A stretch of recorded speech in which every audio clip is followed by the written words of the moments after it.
నమస్కారం ఘంటారావానికి స్వాగతం. ముందుగా ప్రధాన అంశాలు. తిరుపతి తొక్కిసలాట ఘటనలో 6 మృతి. స్విమ్స్ ఆసుపత్రిలో చికిత్స పొందుతున్న 16 మంది క్షతగాత్రులు.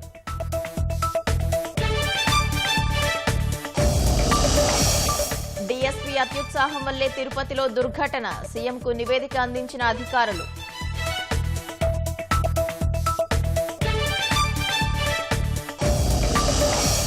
నేడు ఏసీబీ విచారణకు తెలంగాణ మాజీ మంత్రి కేటీఆర్. ఫార్ములా ఈ రేస్ కేసులో ప్రశ్నించనున్న అధికారులు.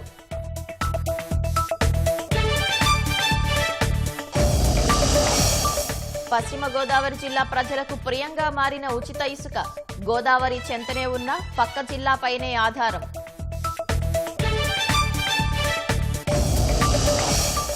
లాస్ ఏంజల్స్ లో ఆరని కార్చిచ్చు. 1000కి పైగా ఇళ్లు దగ్ధం. 5 మృతి.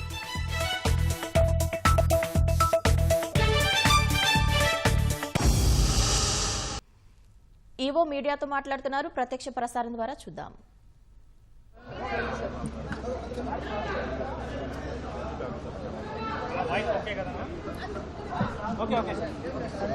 ఓం నమో వెంకటేశాయ.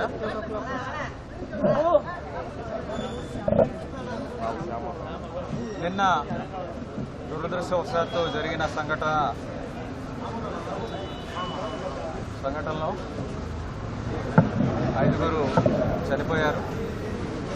41 మంది రూయా హాస్పిటల్లో, స్విమ్స్ హాస్పిటల్లో ఇంజరీస్ అడ్మిట్ అయ్యారు. వాళ్ళలో ఇప్పటికే 20 మంది దాకా వారిని డిశ్చార్జ్ చేయడం జరిగింది. మిగిలిన వాళ్ళ పరిస్థితి గురించి సూపరింటెండెంట్ గారు చెప్తారు. ఇక్కడ ఉన్న సీరియస్గా ఎవరు లేదు. తగ్గిన వాళ్ళందరికీ కూడా ఇద్దరికి ఈ బోన్ ఫ్రాక్చర్స్ ఉన్నాయి. వాళ్ళు స్టేబుల్గా ఉన్నారు. మిగతా వాళ్ళందరికీ కూడా ఈ స్టాంపీడ్లో ఒత్తుకొని పోవటం వల్ల మసిల్స్కి వాటికి నొప్పులు పుట్టడం తప్పితే వేరే సీరియస్ ఇంజరీస్ లేవు. చాలామందిని సాయంత్రం దాకా డిశ్చార్జ్ చేసేటువంటి పరిస్థితిలో ఉన్నారు. ఒక 2-3 మాత్రము ఇంకొక 2-3 రోజులు అబ్జర్వేషన్లో ఉండవలసి ఉంటుంది. సార్, మంత్స్ లాంగ్ రివ్యూ తర్వాత ఇలాంటి ఒక స్టాంపీడ్కి జరగడానికి గల కారణం ఏంటి? టీటీడీ హిస్టరీలో ఇలాంటి స్టాంపీడ్ జరిగి డెత్ కోల్ రావడం ఎప్పుడు లేదు. What went to that scenario? Planning అంతా కరెక్ట్గా ఉంది. అక్కడ జరిగిన ఒక డిఎస్పీ దాన్ని గేట్ని తెరిచి ఉంచేటప్పుడు తీసుకోవాల్సిన ప్రికాషన్స్ తీసుకోకపోవడం వల్ల జరిగినట్టుగా అనిపిస్తుంది. ప్రిలిమినరీగా ఇవన్నీ డీటెయిల్డ్ ఎంక్వైరీ చేస్తే కానీ తెలీదు. ఇంజూర్డ్ అయిన పిల్గ్రిమ్స్ని పరామర్శించడానికి ముఖ్యమంత్రి గారు కూడా వస్తున్నారు ఈరోజు.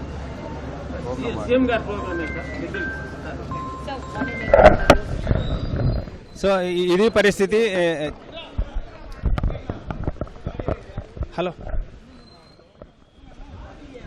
హలో హలో పూర్తిగా తొక్కిసలాటల్లో అస్వస్థతకు గురైన భక్తులలో 48 మందిలో అందరూ డిశ్చార్జ్ అయ్యారు. కేవలం 13 మంది మాత్రమే ఇప్పుడు స్విమ్స్ ఆసుపత్రిలో చికిత్స పొందుతున్నారు. కొద్దిసేపటి క్రితమే ఈవో శ్యామలరావు స్విమ్స్ ఆసుపత్రిలో చికిత్స పొందుతున్న అస్వస్థతకు గురైన భక్తులను పరామర్శించి వారిని అడిగి వివరాలు తెలుసుకున్నారు.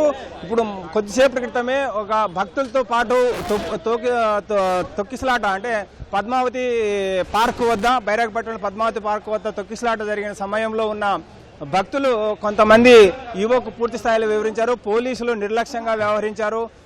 పార్కులోకి వెళ్ళిన సమయంలో కానీ లేకపోతే పార్కులోంచి తిరిగి క్యూ లైన్లోకి వదులుతున్న సమయంలో కానీ పోలీసులు సరైన రీతిలో స్పందించి ఉంటే ఈ పరిస్థితి ఉండేది కాదని, భద్రత కల్పించాలని అడిగితే వెళ్ళి సీఎంను, డిప్యూటీ సీఎంను అడగండి అని చెప్పి అన్నారన్న ఆవేదన కూడా భక్తుల్లో వ్యక్తమవుతోంది.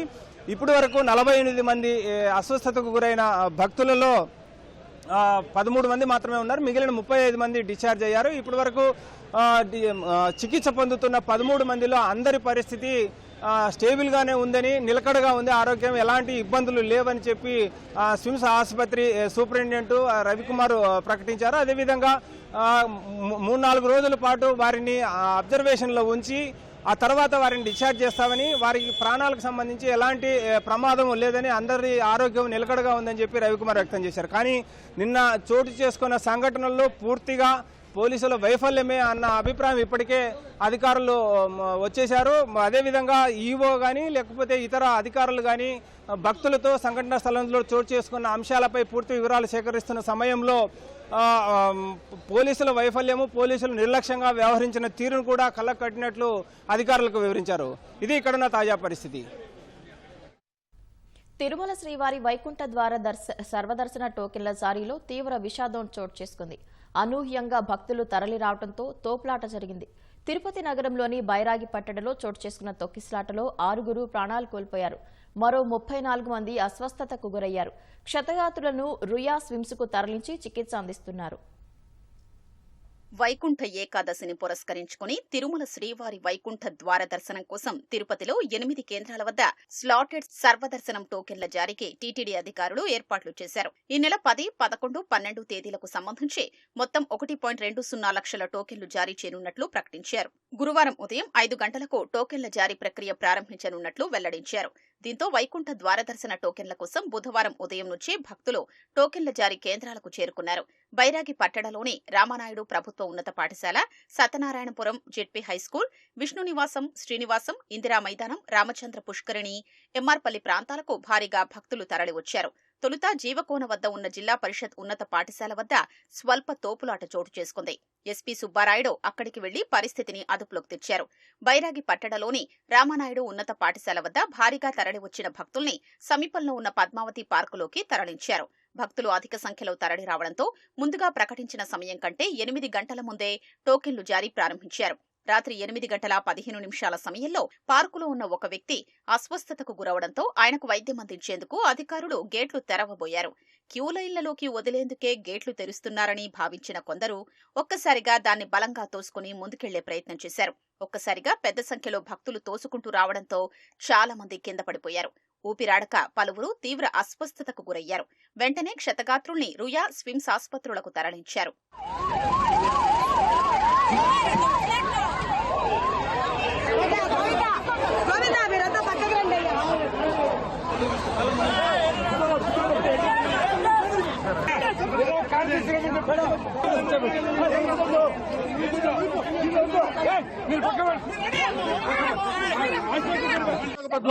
ఫుల్ క్రౌడ్ ఉంది, అక్కడ ఏ మాత్రం పట్టించుకోలేదు పోలీసు. ఒకేసారి పోలీసులు ఇచ్చిపెట్టిన దాని వల్ల జరిగింది. మేము అదే పని చెప్తుంది. క్యూలో వచ్చిన వాళ్ళు క్యూలో ఇచ్చిపెట్టిందా, ఒకేసారి ఇచ్చిపెట్టి తొక్కిసలాట జరుగుతుంది, ప్రాబ్లం అవుతుంది అని చెప్తుంది. కానీ ఏం లేదు, లైన్ ఓపెన్ చేసి వెళ్తుంటే మేము పంపిస్తాం, కంగారు పడకమ్మా, ఊపిరి తీసుకోండి అమ్మా, నీళ్ళు తాగండి అమ్మా అన్ని బాగా చెప్పారు. కానీ క్రౌడ్ ఎక్కువైపోయింది. జనాలు ఒకసారి గేట్ తీసారు. ఎవరు నిర్లక్ష్యం? ప్రజలది ఉందండి, పోలీసులది ఉంది, కానీ పోలీసులది ఎక్కువ ఉంది. పోలీసులు ఎక్కువ ఉండాలి, సరైన మార్గంలో పెట్టలేకపోయారు. ఇదంతా పోలీసుల వరకే ప్రాబ్లం. హాస్పిటల్ సార్ ఒకసారి గేట్లు ఓపెన్ చేశారు sir. No control, no police sir. పడిపోయాక రక్షించారు హైదరాబాద్ సార్. ఒక్కసారిగా గేట్ తీసినప్పటికీ వెనక నుంచి తోసేయడంతో ముందుకు పడిపోయామండి. అందరం పడిపోవడం కాకపోతే కొంతమందికి చిన్న చిత్తక తగిలాయి, కొంతమందికి బాగా తగిలేసాం. మీదకి పడిపోవడంతోనే మనుషుల మీద నడిచేసారండి. నాకు ఒకసేపు ఊపిరాడలేదు, అలాగే ఉండిపోయాను. మళ్ళీ పక్కకి లాగి వాటర్ అది పట్టుకున్న తర్వాత కొద్దిగా బాగుంది. చిన్నప్పటికీ జనాలు అందరు తోసుకొచ్చారండి. వాళ్ళు వదిలేయడం కాదు, జనాలే తోసుకొచ్చారు. ఇంకా వాళ్ళు అనడానికి ఏం లేదు. వచ్చిన జనాలే కంట్రోల్ లేరు. మగవాళ్ళు మెయిన్, ఆడవాళ్ళు ఉన్నారని చూసుకోవటం లేదు. మగవాళ్ళు అస్సలు ఇది లేదు. ఈ ఆడవాళ్ళు ఉన్నారు, పిల్లలు ఉన్నారు అనేసి ఇది లేదు. పూను తోసుకొచ్చడమే. లైన్లోనూ కూడా అలాగే ఉంటుంది, ఇక వదిలినప్పుడు కూడా అలాగే ఉంటుంది. వచ్చేయండి, వెంటనే వచ్చాయి అంబులెన్స్. అస్వస్థతకు గురైన వ్యక్తి కోసం గేటు తెరిచేలోపే ఈ విషాదం జరిగిందని జిల్లా ఎస్పీ సుబ్బారాయుడు తెలిపారు.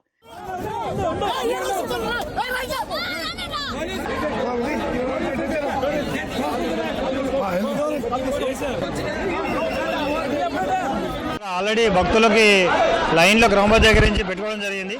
అందులో ఒక భక్తుడికి కొంచెం బ్రీతింగ్ ప్రాబ్లం ఉందన్నప్పుడు అతన్ని తీసుకోవాలనే ప్రయత్నం చేసి గేట్ తీస్తేనే ఇమీడియట్గా అందరూ గేట్ మీదుగా వచ్చి తోసుకోవడం వల్ల ఒక్కసారిగా అందరూ మీద పడడంతో ఒకరికొకరు మీద తొక్కిసలాట జరగడం జరిగింది. ఫర్దర్ వీళ్ళందరినీ క్రమబద్ధీకరించి టికెట్ కూడా స్టార్ట్ చేయడం జరిగింది. ప్రతి జిల్లా పోలీస్ శాఖ నుండి దాదాపు ప్రతి పాయింట్కి కూడా ఒక డిఎస్పీ స్థాయి అధికారిని ఇచ్చారు. మన దగ్గర నుంచి కూడా మినిమం ఇన్స్పెక్టర్ స్థాయి అధికారి ప్లస్ మిగతా స్టాఫ్ను కూడా ఇవ్వడం జరిగింది. పైన కూడా ఇక్కడ కూడా మొత్తం 9 పాయింట్లలో కూడా రెగ్యులర్గా మొత్తం ఇంతకు ముందు మీదట హోల్డింగ్ ఏరియాస్ కూడా లేకపోయినా కూడా ఈ ఇయర్ హోల్డింగ్ ఏరియాస్, క్యూ లైన్స్ అన్ని పెట్టడం కూడా జరిగింది ఈసారి. అందువల్ల మిగతా దగ్గర ఎక్కడ కూడా లేదు. ఒకటి దీని దగ్గర చిన్న అతన్ని ఊపిరాడడం లేదని బయటకు పంపించే సమయంలో జరిగినటువంటి సంఘటన. మృతుల్లో 5 మహిళలు, 1 పురుషుడు ఉన్నారు. వీరిని నర్సీపట్నానికి చెందిన బుద్దేటి నాయుడు బాబు, విశాఖపట్నానికి చెందిన రజని, లావణ్య, శాంతి, కర్ణాటకలోని బళ్ళారికి చెందిన నిర్మలగా గుర్తించారు. నర్సీపట్నం పెద్దబొడ్డేపల్లికి చెందిన నాయుడు బాబు ఈ ఘటనలో మృతి చెందినట్లు ఆయన భార్య మణికుమారి ఫోన్ ద్వారా బంధువులకు తెలియజేశారు. తమిళనాడులోని సేలం ప్రాంతానికి చెందిన మల్లిగా అనే మహిళ మృతి చెందినట్లు కలెక్టర్ వెంకటేశ్వర్ తెలిపారు.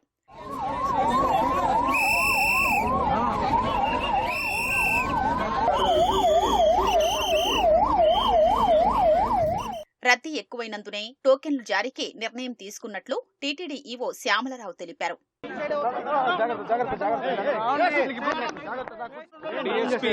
ఓపెన్ చేయడంతో కూడా ఒక్కసారి వచ్చేసారు.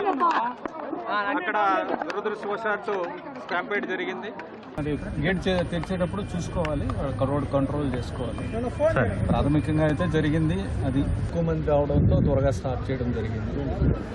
సుమారుగా 1,30,000 దాకా టికెట్లు ఇవ్వడం జరిగింది. టికెట్ల జారీ ప్రక్రియ ఆల్రెడీ స్టార్ట్ చేయడం జరిగింది. తిరుపతి జిల్లా కలెక్టర్ ఎస్ వెంకటేశ్వర్, జెసి శుభం భన్సల్, ఆర్డీఓ రామమోహన్ ఆసుపత్రిలోనే ఉండి క్షతగాత్రులకు మెరుగైన చికిత్స అందించేలా పర్యవేక్షిస్తున్నారు. చికిత్స పొందుతున్న భక్తుల్ని టీటీడీ చైర్మన్, బోర్డు సభ్యులు పరామర్శించారు. దురదృష్టకరమైనటువంటి రోజు, ఏదైతే జరగకూడదు అనుకున్నామో అదే ఈరోజు జరిగింది. దీన్ని ఒక ఎక్స్పీరియన్స్ గా తీసుకొని రాబోయే రోజుల్లో ఏ విధంగా చేయాలనేది వాళ్ళతో మాట్లాడి చర్యలు తీసుకుంటాం. కొంతమంది అధికారులను హెచ్చరించాను, జరిగే అవకాశం ఉంది, చాలా అప్రమత్తంగా ఉండాలి, మీరు ఇట్లా ఉంటే కాదు చెప్పాను. నేను ప్రెస్ కాన్ఫరెన్స్లో అదే చెప్పాను.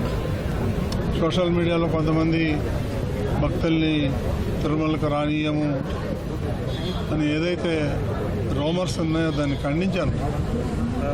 భక్తుల్ని తిరుమలకి రావద్దని చెప్పడానికి ఎవరికి హక్కు లేదు, ఎవరైనా వెళ్ళొచ్చు. కాకపోతే దర్శనానికి మాత్రం పోకుండా ఉండాలి. అయితే ఇతర రాష్ట్రాల నుంచి ఒకటేసారి ఎక్కువ మంది వచ్చారు, అది మన వాళ్ళు గుర్తించలేకపోయారు. అంతే, ఇది ఒక పెద్ద లెసన్ మనకు అందరికీ. ఎవరైతే తప్పు చేశారో వాళ్ళకి మాత్రం శిక్ష తప్పదు. డీఎస్పీ నిర్లక్ష్యం వల్లే తిరుపతిలో తొక్కిసలాట ఘటన జరిగిందని అధికారులు సీఎం చంద్రబాబుకు నివేదిక ఇచ్చారు. డీఎస్పీ అత్యుత్సాహం వల్ల భక్తులు ఒక్కసారిగా వచ్చారని తెలిపారు. తొక్కిసలాట జరిగినా డీఎస్పీ సరిగా స్పందించలేదని నివేదికలో వెల్లడించారు. అంబులెన్స్ వాహనాన్ని టికెట్ కౌంటర్ బయట పార్క్ చేసి డ్రైవర్ వెళ్లిపోయారని పేర్కొన్నారు. డ్రైవర్ 20 నిమిషాల పాటు అందుబాటులోకి రాలేదని నివేదించారు. డీఎస్పీ అంబులెన్స్ డ్రైవర్ నిర్లక్ష్యం వల్లే భక్తులు చనిపోయారని నివేదికలో పేర్కొన్నారు. ఎస్పీ వెంటనే సిబ్బందితో వచ్చి భక్తులకు సాయం చేస్తారని తెలిపారు. ఫార్ములా ఈ రేస్ కేసు దర్యాప్తులో భాగంగా తెలంగాణ మాజీ మంత్రి కేటీఆర్ నేడు ఏసీబీ విచారణకు హాజరు కానున్నారు. రేసు నిర్వహణకు ఐఏఎస్ అధికారి అరవింద్ కుమార్ ఇచ్చిన ఆదేశాలు, చేసిన సంతకాలపై అధికారులు కేటీఆర్ ను ప్రశ్నించనున్నారు. అరవింద్ కుమార్ ఇచ్చిన స్టేట్మెంట్, రికార్డు చేసిన అంశాల ఆధారంగా సమాచారం రాబట్టనున్నట్లు తెలుస్తోంది. గ్రీన్ కో అనుబంధ సంస్థ అయిన ఏస్ నెక్స్ట్ జెన్, హెచ్ఎండిఏ, ఫార్ములా ఈ ఆపరేషన్స్ మధ్య జరిగిన త్రైపాక్షిక ఒప్పందంలో కేటీఆర్ పాత్రపై అధికారులు ఆరా తీసే అవకాశం ఉంది. విదేశీ సంస్థకు నగదు చెల్లింపుల విషయంలో బిఎల్ఎన్ రెడ్డి, అరవింద్ కుమార్ కు ఇచ్చిన ఆదేశాలపై వివరాలు తెలుసుకోనున్నారు. కేటీఆర్ విచారణ దృష్ట్యా అధికారులు, పోలీసులు అప్రమత్తమయ్యారు. బంజారాహిల్స్ లోని ఏసీబీ కార్యాలయం వద్ద భారీ భద్రత ఏర్పాటు చేశారు. తిరుపతిలో జరిగిన తొక్కిసలాట ఘటనలో గాయపడి రుయా ఆసుపత్రిలో చికిత్స పొందుతున్న క్షతగాతులను ఆలయ ఈవో శ్యామలరావు పరామర్శించారు. పోలీసుల నిర్లక్ష్యం వల్లనే ఈ ఘటన జరిగిందని ఓ భక్తురాలు ఈవోకు వివరించింది. సార్, ఇటు నుంచి జనం, ఇటు నుంచి జనం, ముందు నుంచి జనం, లోపల ఒక్క పోలీస్ లేడమ్మా. లేరండి ఊరు లేరండి, ఎవరు లేరు లోపల, ఒక్క పోలీస్ లేరు సార్. చీకటి, ఇంత పెద్ద కప్ప వచ్చింది, మంది మీదకి దూకుతుంటే పాము అనుకుని అందరు గొండ అంటే డోర్ తీసింది అనుకోని రోహన్ ఉరికినారు. ఇంకంతేనమ్మా. అసలు నేను ఎన్నో యాత్రలు చేశానమ్మా, నేను ఎటువంటి సిచ్యువేషన్ ఎక్కడ చూడలేదు. నేను మొన్న శబరిమల వెళ్ళొచ్చాను, అక్కడ కూడా ఇటువంటి సిచ్యువేషన్. ఇదంతా పోలీసులు నిర్లక్ష్యం. మీరు ఏమన్నా అనుకోండి, తప్పు అనుకోండి, ఒప్పు అనుకోండి. కళ్ళ ముందు ప్రాణం పోయిందమ్మ ఒక ఆవిడకి, కళ్ళ ముందు ప్రాణం పోయింది. చచ్చిపోవడానికి దర్శనానికి వస్తారా? ఎందుకు వస్తారు మీరు దర్శనానికి అని అడుగుతున్నాడు పోలీసు అయినా. మీకు తెలిసి ఎందుకు వస్తారమ్మా? రావడానికి వస్తారా దర్శనానికి అంటున్నాడు అయినా. పోలీసులు లోపల కంట్రోల్ చేస్తే ఏ ఘోరం జరిగేది కాదు తల్లి. పోలీసులు ఒకరి ఇద్దరన్నా లోపల ఉండి అందరినీ లైన్లో కూర్చోబెట్టుకుంటే ప్రశాంతంగా ఉండేది. ఆంధ్రప్రదేశ్ $2.5 ట్రిలియన్ ఎకానమీగా ఎదిగేందుకు సహాయ సహకారాలు అందిస్తామని ప్రధాని మోదీ హామీ ఇచ్చారు. 2047 నాటికి స్వర్ణాంధ్ర లక్ష్యాన్ని ఏపీ సాధిస్తుందని విశ్వాసం వ్యక్తం చేశారు. కూటమి ప్రభుత్వానికి అఖండ మెజారిటీ కట్టబెట్టినందుకు మరోమారు రుణం తీర్చుకునేలా కేంద్రం సహాయం చేస్తుందన్నారు. అభివృద్ధి, సంక్షేమం, సంస్కరణలు, సుపరిపాలన మోదీ నినాదాలని ఎన్డీఏ కాంబినేషన్ భవిష్యత్తులోనూ కొనసాగుతుందని సీఎం చంద్రబాబు స్పష్టం చేశారు. ఒకే రోజున 2,08,000 కోట్ల రూపాయల పనులకు శంకుస్థాపనలు, ప్రారంభోత్సవాలను ఒక రికార్డుగా అభివర్ణించారు. 5 ఏళ్ల చీకటి పాలన నుంచి కేంద్రం సహకారంతో వెలుగు వైపు అడుగులు వేస్తున్నామని ఉప ముఖ్యమంత్రి పవన్ అన్నారు.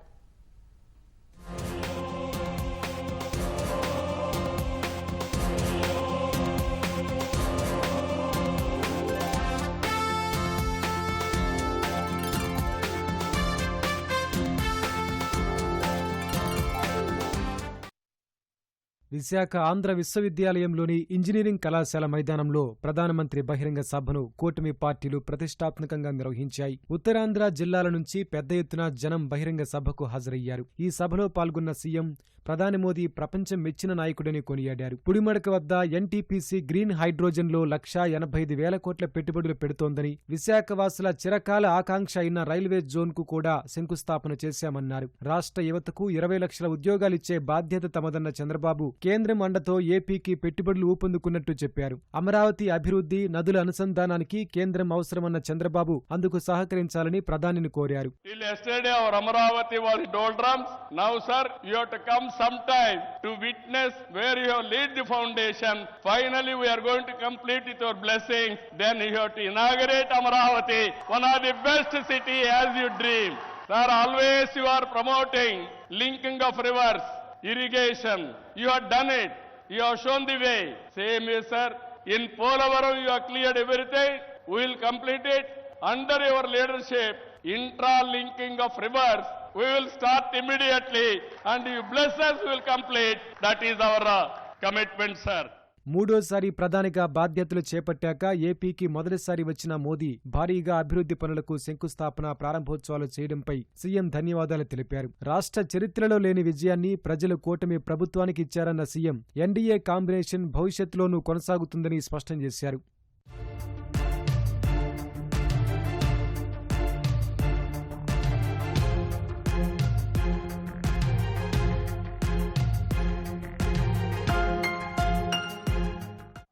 ఎన్డీఏ బలంగా ఉంటే భారతదేశం బలంగా ఉంటుంది.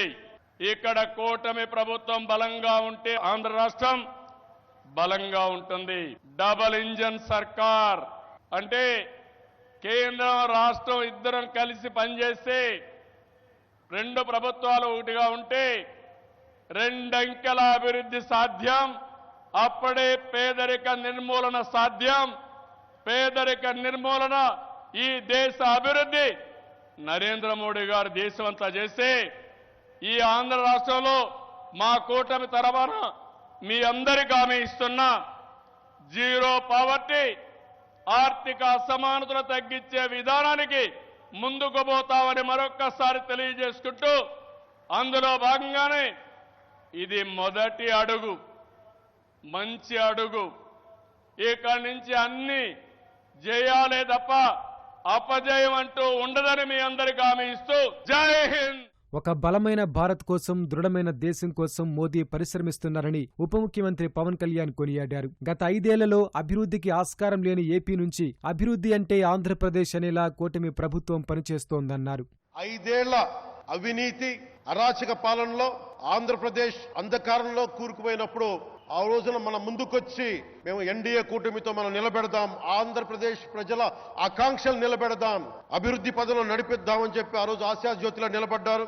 అసలు అభివృద్ధికి ఆస్కారమే లేదు ఆంధ్రాకి అనే స్థితి నుంచి అభివృద్ధి అంటే ఆంధ్రానే అని చెప్పుకునేలా ఆంధ్రప్రదేశ్ లో ఉన్న ఆంధ్రాకి వెలుగుతో నింపుతున్న మీ నిండు హృదయానికి హృదయపూర్వక కృతజ్ఞతలు తెలియజేసుకుంటున్నాను. ఏపీ ప్రజలకు తెలుగులో కృతజ్ఞతలు తెలుపుతూ ప్రసంగం ప్రారంభించిన ప్రధాని మోదీ భూమి పూజలు, ప్రారంభోత్సవాలు చేసిన ప్రాజెక్టులు ఏపీలో అభివృద్ధిని సరికొత్త శిఖరాలకు చేరుస్తాయన్నారు. ఆంధ్రప్రదేశ్కు అన్ని రంగాల్లో మద్దతుగా నిలుస్తానన్న మోదీ దక్షిణ కోస్తా రైల్వే జోన్ ఏపీ అభివృద్ధిలో కీలకం కానుందన్నారు. రైల్వే జోన్తో వ్యవసాయ, పర్యాటక రంగాలు ఊపందుకుంటాయని వివరించారు. చంద్రబాబు ने अपने भाषण में सारे शिक्षर लगा दिए हैं. उनके एक एक शब्द के स्पिरिट को मैं आदर करता हूं. हमारा आंध्र प्रदेश पॉसिबिलिटीज और अपॉर्चुनिटीज का राज्य है.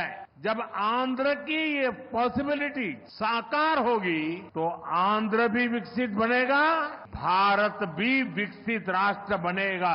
इसलिए आंध्र का विकास ये हमारा विजन है. आंध्र के लोगों की सेवा ये हमारा संकल्प है. आज यहाँ 2 लाख करोड़ रुपए से ज्यादा के प्रोजेक्ट का उद्घाटन और शिलान्यास किया गया है. ये प्रोजेक्ट आंध्र प्रदेश को विकास को नई ऊंचाई देंगे. साउथ कोस्ट रेलवे जोन का मुख्यालय बनने के बाद इस पूरे क्षेत्र में कृषि और व्यापार से जुड़ी एक्टिविटीज का विस्तार होगा. इसके अलावा टूरिज्म क्षेत्र और लोकल इकोनॉमी को भी प्रगति के नए अवसर मिलेंगे. విశాఖపట్నం భవిష్యత్తులో గ్రీన్ హైడ్రోజన్ కి హబ్గా నిలుస్తుందని మోదీ ఆశాభావం వ్యక్తం చేశారు. బల్క్ డ్రగ్ పార్క్ ద్వారా ఎంతో మంది కొత్త పెట్టుబడిదారులు వస్తారన్నారు. ఆంధ్రప్రదేశ్ లక్ష్యాలకు తాము భుజం కాస్తామని హామీ ఇచ్చారు. ఆంధ్రప్రదేశ్ ने 2047 तक करीब 2.5 ट्रिलियन डॉलर की इकोनॉमी बनाने का लक्ष्य रखा है. इस विजन को साकार करने के लिए चंद्रबाबू गारू की सरकार ने स्वर्ण आंध्र एट 2047 की पहल की है. इसमें केंद्र की एनडीए सरकार भी कंधे से कंधा मिलाकर चल रही है. इसलिए केंद्र सरकार लाखों करोड़ की योजनाओं में आंध्र को विशेष प्राथमिकता दे रही है. साथियों, आंध्र प्रदेश अपने इनोवेटिव नेचर के कारण आईटी और टेक्नोलॉजी का इतना बड़ा हब है. अब समय है आंध्र नई फ्यूचरिस्टिक टेक्नोलॉजीज का सेंटर बने. जो टेक्नोलॉजीज अभी डेवलप ही हो रही है, हम अभी से उनमें लीड लें. आज ग्रीन हाइड्रोजन का इस्तेमाल ये ऐसा ही उभरता हुआ क्षेत्र है. తెలుగులో 2 వాక్యాలతో ప్రధాని అందరికీ అభివాదం తెలపడంతో పెద్ద ఎత్తున సభా ప్రాంగణం చప్పట్లతో మారుమోగింది. ప్రధానికి శాలువాను కప్పిన సీఎం అరకు కాఫీని అందించారు. విశాఖలో ప్రధాని మోదీ భారీ అభివృద్ధి ప్రాజెక్టులకు శంకుస్థాపన చేయడంపై స్థానికులు హర్షం వ్యక్తం చేశారు. మోదీ, చంద్రబాబు, పవన్ కళ్యాణ్ రాష్ట్ర స్థితిగతిని మార్చుతారనే విశ్వాసం తమకు ఉందన్నారు. వీరి ఆధ్వర్యంలో ఏపీకి భారీగా పెట్టుబడులు సైతం వస్తున్నాయని సంతోషం వ్యక్తం చేశారు. ఈరోజు మోడీ గారు వచ్చి అసలు చాలా పాజిటివ్గా రెస్పాండ్ అయ్యే విధానం కానీ మాట్లాడే విధానం, మనకి ఎంత ఫండింగ్ అప్పుడు ఇవ్వలేకపోయాము, నిజంగా ఈ రాష్ట్రానికి అన్యాయం జరిగింది, ఇవాళైనా మన అది ఫుల్ఫిల్ చేయాలని చెప్పి ఆయన చేసే విధానం కానీ ఇదంతా చాలా చాలా బాగుంది. ఇక్కడ ఉన్న ప్రజలు కూడా చాలా చాలా థ్యాంక్ఫుల్గా చూడడం, ఆయనకి చాలా అప్రిషియేట్ చేయడం అనేది చాలా సంతోషంగా అనిపించింది. గత గవర్నమెంట్కి బుద్ధి వచ్చినట్టేనండి. కూటమి అంటే ఏటో అనుకున్నారు కానీ కూటమి అంటే ఏటా అన్నది ఈ రోజు ఈ ముగ్గురు కూడా చూపించారు. విశాఖ ప్రజలందరూ స్వాగతించారండి. చాలా గ్రాండ్ సక్సెస్ అయింది. మన మోడీ గారు వరాలు ఇచ్చారు ఆంధ్ర రాష్ట్రానికి, అవన్నీ నెరవేర్చాలని కోరుకుంటున్నాం. పోయిన గవర్నమెంట్ లో రాష్ట్రం 20 ఏళ్ళు వెనక్కిపోయింది, కానీ ఇప్పుడు ముందుకు పరిగెడుతుంది ప్రతి విషయంలో. రోడ్ షో అనేది చాలా కన్నుల విందు పండగ జరిగింది సార్. ఎందుకు అనంటే త్రిమూర్తులుగా కనిపించారు మాకు. మా పిల్లల భవిష్యత్తుకి ఒక నాంది పలికిన రోజు వచ్చింది అని మేము చాలా హ్యాపీగా ఫీల్ అవుతున్నాం సార్. మన ఆంధ్ర రాష్ట్రానికి మంచి రోజులు రాబోతున్నాయి. ఇవాళ ఆంధ్ర రాష్ట్ర అభివృద్ధి పదంలో బ్రహ్మాండంగా నడవడానికి కారణం అటు చంద్రబాబు నాయుడు, పవన్ కళ్యాణ్ గారు, అదేవిధంగా ఇటు పక్కనటువంటి మోడీ గారు మనస్ఫూర్తిగా ఒకే ఒక విషయం చెప్పారు, ఈ రాష్ట్రాన్ని అభివృద్ధి పదంలో నడిపిస్తాను, ఈ రాష్ట్ర అభివృద్ధి నా ధ్యేయం, ఈ రాష్ట్ర అభివృద్ధి కోసం కట్టుబడి ఉంటానని చెప్పేసి మోడీ గారు చెప్పిన మాటలు ఆంధ్ర రాష్ట్రం కాదు ప్రపంచం మొత్తం ఇవాళ చూస్తుంది. ఈ సభ గ్రాండ్ సక్సెస్ అయింది. మోదీ గారి సభ చాలా దిగ్విజయంగా జరిగిందండి. ఈ రోజు మేము అనకాపల్లి జిల్లా వాసులం అండి, మేము చాలా గర్విస్తున్నాం. ప్రభుత్వం ఏర్పడి 7 నెలల్లోనే 2,08,000 కోట్ల రూపాయల పెట్టుబడులు మనకు వచ్చినాయి అంటే ఇదే కంటిన్యూ అయితే మాత్రం మన రాష్ట్రం స్వర్ణాంధ్రప్రదేశ్ అవడం ఖాయం. గత కాల ప్రభుత్వం మోసాలు దగాలతో పాటు ఆంధ్ర రాష్ట్రంతో పాటు విశాఖపట్నం 30 ఏళ్ళు వెనకపోయింది. ఈ రోజు ఒక ఆకాంక్ష నరేంద్ర మోడీ గారు ఆశల జల్లులో విశాఖపట్నం తబ్బెబ్బుతుంది. ఈరోజు నారా చంద్రబాబు నాయుడు గారి స్పీచ్ అయితే చాలా హైలైట్ అండి. అందరికీ మంచి చేసే విధంగా డబుల్ ఇంజిన్ సర్కార్లో ఇంత అద్భుతంగా ఇంత మంచి అవకాశాలు కల్పించినటువంటి ఎన్డీఏ ప్రభుత్వానికి ప్రజలందరూ కూడా హర్షధ్వానాలతో ఈరోజు స్వాగతం పలికి నరేంద్ర మోడీ గారి సభను విజయవంతం చేశారు.